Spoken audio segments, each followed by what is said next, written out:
لیکن اس کے باوجود جب سارے انتظامات مکمل ہو چکے تو فاروق ایچ نائک جو ایڈوکیٹ ہیں ان کے ذریعے آصف زرداری نے ایک نئی چال چل دی ہے. اس پر میں آپ کو بتاتا ہوں کہ عدالت کے اندر کس طرح کی کارروائی ہوئی ہے. لیکن تھوڑا آپ کو بتانا ضروری ہے، اگر آپ یعنی یہ جو پارک لین ریفرنس ہے یہ ہے کیا. یہ پارک لین اسٹیٹس پرائیویٹ لمیٹڈ ایک کمپنی تھی جس کے اندر آصف زرداری صاحب کہتے ہیں میرے 25% شیئر تھے، لیکن کہا جاتا ہے کہ ان کے 60% شیئر تھے. اس کے اندر بلاول زرداری سمیت 4 اور لوگ تھے جو اس کے کمپنی کے ڈائریکٹر تھے. بلاول جو زرداری تھا اس کی عمر بچکانا تھی، جیسے حسن اور حسین نواز کی عمریں تھی. اسی طرح وہ سونے کا چمچ منہ میں لے کر پیدا ہو گئے، اور کمپنی کے اندر اس کمپنی نے آگے بے نامی جو ہے اور فرنٹ مین کے طور پر ایک کمپنی بنائی ہوئی تھی، اور اس کا نام ہے پارتھینون کمپنی جو ہے اس نے بطور فرنٹ مین استعمال کرتے ہوئے بے نامی جائیدادیں خریدی ہیں. 4 ارب روپے کے انہوں نے قرض لیے. سمٹ بینک اور نیشنل بینک سے قرض لیا گیا 1.5 ارب کا، 4 ارب کا علیحدہ قرض لیا گیا. یہ جو 1.5 ارب کا انہوں نے قرضہ لیا ہے، بینکوں نے ان سے پوچھنا بھی گوارا نہیں کیا کہ جناب آپ نے قرض لیا ہے، کوئی واپس کرنا ہے یا نہیں کرنا. اب پارک لین کمپنی کے ذریعے اسلام آباد میں 2460 کنال اراضی کوڑیوں کے بھاؤ خریدی گئی، اور 2 ارب کی یہ زمین 62 کروڑ روپے کے اندر خریدی گئی.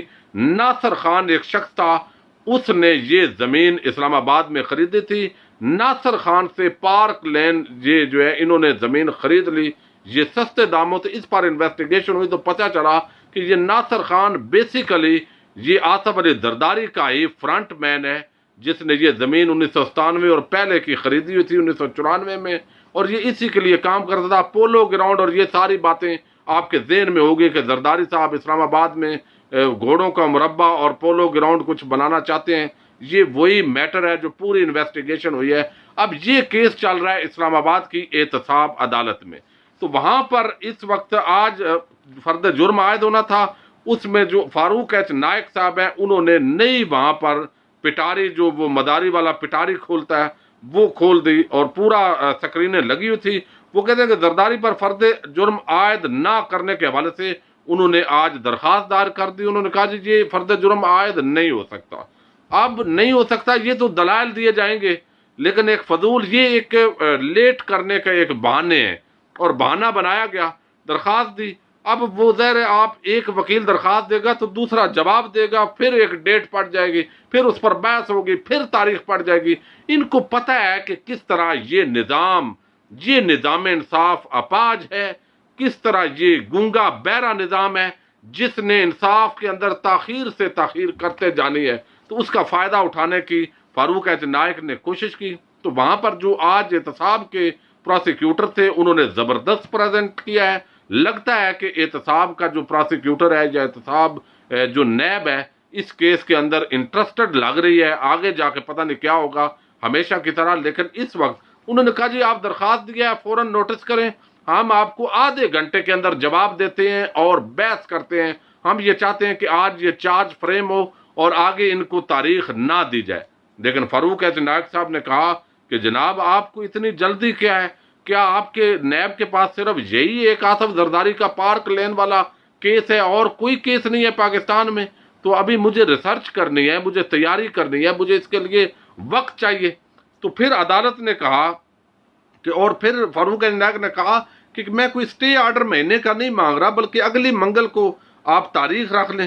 تو جج صاحب جو ہے انہوں نے، عدالت نے کہا، اعظم خان تھے، انہوں نے کہا. اور پھر ایک اور بات آپ کو بتاؤں، فرد جرم عائد کرنے کے لیے وہ کہتے ہیں کہ پورے انتظامات ہم نے کیے ہوئے ہیں، آپ یہ درخواست پہلے دے دیتے. زرداری کے لیے ویڈیو لنک کے لیے ذریعے اس کے اندر حاضری جو یقینی بنائی ہے، اس پر سرکار کے وسائل خرچ ہوئے، لیکن اس کے باوجود یہ سارا کچھ جو کیا گیا ہے آپ دیکھیے. وہ کہتے ہیں کہ جناب ہمیں آپ تاریخ دیں. انہوں نے کہا جی نیکسٹ آپ 9 تاریخ کر لیں. انہوں نے کہا 9 تاریخ کو تو میری پیشی ہے سپریم کورٹ کراچی رجسٹری میں، لہذا اس پر جو ہے 14 جولائی تک یہ سماعت ملتوی ہو گئی ہے. اب 14 جولائی کو اس درخواست کا جواب آئے گا اور وہ کاروائی اب نئے طریقے پر چل پڑی ہے.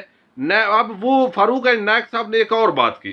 انہوں نے کہا جی ہمارے پر الزام ہے کہ جان بوجھ کر بینک ڈیفالٹ کیا ہے ہم نے. تو تو یہ بینک سے ریلیٹڈ میٹر تھا. اسٹیٹ بینک کا پاکستان کے گورنر ہمیں لکھ دیتے, 7 دن کا نوٹس دیتے, ہم ان کو جواب دیتے. یہ وہاں کا معاملہ تھا. نیب نے خواہ مخواہ اس کو لے لیا ہے, لیکن عدالت نے قرار دیا, جو اعظم خان ہے جج, انہوں نے کہا جناب آپ کا یہ بینک ڈیفالٹ کا صرف مسئلہ نہیں ہے, آپ اس کو بڑا نارمل لے رہے ہیں, یہ آپ پر اختیارات کا ناجائز استعمال ہے, دھوکہ دہی ہے اور فراڈ کا مقدمہ ہے. اس کے ساتھ ہی چونکہ آصف علی زرداری پریزیڈنٹ بن چکے تھے 2008 کے اندر, انہوں نے کہا میں نے اس سے ریزائن دے دیا ہے, میرا اب اس سے کوئی تعلق لینا دینا اس کمپنی کے ساتھ نہیں رہا تھا, لہذا آپ مجھ سے کیوں پوچھ رہے ہیں, آپ میرے بیٹے بلاول دوسرے لوگوں سے پوچھیں جو کمپنی کو چلا رہے تھے. اب یہ وہ میٹر ہے جس پر مزید اس کی سماعت 14 جولائی تک ملتوی ہوئی ہے. کتنی ہوتی ہے, لیکن نظام انصاف ہے, دیکھیں کب لوگوں کو انصاف ملتا ہے. یہ اربوں خربوں کی جائیدادیں جو بنائی ہیں یہ کب واگزار ہوتی ہیں. لیکن بڑی جو حیرت کی بات ہے کہ یہ ساری جب کاروائی ختم ہو گئی تو آصف زرداری ایسے لگے جیسے کوئی بچہ ہوتا ہے یا پاگل پن کا کوئی دورہ بندے کو پڑ جاتا ہے. تو وہ سارا کچھ دیکھ کے, حالانکہ گاگ آدمی ہے, پوری زندگی اس کو یہ سارے فراڈ کرتے ہوئے گزری ہے, پتہ ہے کیا کرنا ہے, لیکن وہ پوچھتا ہے فاروق ایچ نائک سے, وہ پوچھتے ہیں جناب اب یہ کیا ہوگا, یہ کاروائی کیا آگے چلے گی, کیسے ہوگا. فاروق ایچ نائک کہتے ہیں کہ جناب یہ ابھی فرد جرم عائد ہونا ہے. تو وہ کہتے ہیں اچھا فرد جرم عائد ہوگا تو کاروائی چلے گی نا, ٹرائل چلے گا کیس کا. فاروق ایچ نائک کہتے ہیں ہاں جی بالکل ایسے ہی ہے.